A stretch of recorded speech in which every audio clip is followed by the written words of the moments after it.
Hai, halo semuanya. Bertemu lagi dengan saya Dr. Sandra Lango, spesialis penyakit dalam konsultan rheumatologi dari Siloam Hospital Lipo Village. Saya mau membahas suatu hal yang baru hari ini, tapi sebelumnya saya mau bercerita dulu pada teman-teman. Jadi, beberapa waktu yang lalu saya kedatangan seorang pasien laki-laki usia 30 tahun. Pasien ini mengeluh ada kelemahan pada saat naik tangga. Jadi pasien ini mulai sulit naik tangga dan sebenarnya kondisi ini dia sudah rasakan sejak kurang lebih 6 bulan yang lalu. Pada awalnya dia berpikir ini karena kecapean, kebanyakan olahraga, atau karena dia habis nyetir lama, karena dia harus bekerja di Jakarta tapi tinggalnya di Tangerang. Pada awalnya dipikir karena hal-hal seperti ini. Namun kelama-kelamaan kelemahannya semakin bertambah sehingga akhirnya dia sangat sulit untuk naik tangga padahal kamarnya ada di lantai 2 dan bahkan saat naik tangga dia harus dibantu perlahan-lahan tertati-tati oleh keluarganya. Selain kelemahan tadi, ada juga gejala yang lain yang ternyata ada pada pasien ini. Ada bercak-bercak kemerahan di daerah wajahnya dan juga pada tangan-tangannya ada timbul bercak-bercak kemerahan. Nah, teman-teman, apa yang saya sampaikan tadi ini merupakan gejala salah satu penyakit rematik autoimun yang mengenai otot atau radang otot yang kita sebut sebagai miositis.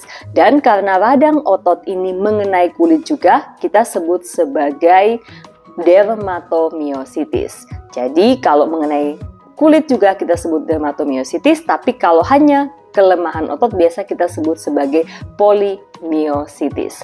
Kapan kita curiga seseorang menyandang polimiositis atau dermatomiositis? Apabila ada kelemahan otot proksimal. Kelemahan otot proksimal ini misalnya kelemahan otot pada lengan atas. Biasanya gejalanya pasien ini akan mengalami kesulitan mengangkat tangan. Awal-awal pelan-pelan hanya sulit mengangkat tangan, sulit menyisir ataupun sulit pada saat menyikat gigi. Tapi lama-kelamaan memang benar-benar tidak bisa mengangkat tangan. Tentunya sekali lagi ini terjadi dalam hitungan minggu atau bulan. Bukan suatu kelemahan yang terjadi dalam semalam. Kalau kelemahannya terjadi dalam semalam, Anda harus segera ke UGD, mungkin itu suatu kasus stroke yang akut. Jadi berbeda teman-teman. Nah, kemudian seperti yang saya sudah sampaikan dalam cerita tadi, seringkali kasus-kasus dengan dermatomiositis ini terjadi juga kelemahan otot dan kelainan pada kulit. Ada bercak kemerahan, kadang-kadang keunguan di daerah mata yang disebut dengan helitotropes dan juga ada bintik-bintik kemerahan di daerah tangan yang disebut dengan groton papul. Nah, teman-teman, bagaimana kami dokter rheumatologi menegakkan diagnosis polimiositis atau dermatomiositis ini? Apabila ada kecurigaan yang seperti yang saya sampaikan tadi, kami akan melakukan pemeriksaan darah standar, fungsi hati, fungsi ginjal, tiroid, kreatin kinase, yaitu suatu enzim otot yang biasanya meningkat pada kasus-kasus polimiositis atau dermatomiositis, dan kita juga bisa melakukan pemeriksaan panel autoantibody untuk miositis. Jadi ada beberapa jenis autoantibody yang bisa positif pada miositis ini.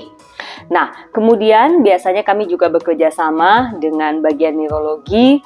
Mereka biasanya akan melakukan pemeriksaan elektromiogram atau EMG karena ada gambaran khas perubahan pada EMG ini yang lazim terjadi pada pasien-pasien dengan polimiositis. Apabila dibutuhkan diagnosis belum tegak, kita bisa melakukan biopsi otot, mengambil jaringan otot dan kemudian diperiksakan di bawah mikroskop untuk menentukan tipe miositis karena ada berbagai jenis tipenya, tidak hanya satu jenis. Memang biopsi otot ini kadang-kadang tidak selalu dilakukan pada semua kasus kalau misalnya diagnosis sudah tegak pada pemeriksaan fisik dan penunjang yang lain. Sebelum menutup video ini, saya mau mengingatkan pada teman-teman sekalian apabila Anda mengalami kelemahan otot, terutama otot proksimal, misalnya kesulitan naik tangga, kesulitan pada waktu mengangkat tangan atau menyisir yang terjadi berkepanjangan, segera konsul ke dokter rheumatologi terdekat. Dengan penanganan seawal mungkin, kita bisa memperbaiki kelemahan otot Anda dan memperbaiki kualitas hidup Anda. Karena apabila terjadi keterlambatan diagnosis, dapat menyebabkan kerusakan otot yang lebih lanjut dan kesulitan penanganan, bahkan bisa terjadi kelumpuhan tidak hanya pada otot tangan, otot lengan Anda, tapi juga pada otot menelan dan juga pada otot pernapasan. Jadi, diagnosis dini sangat penting, kenali gejalanya. Salam sehat!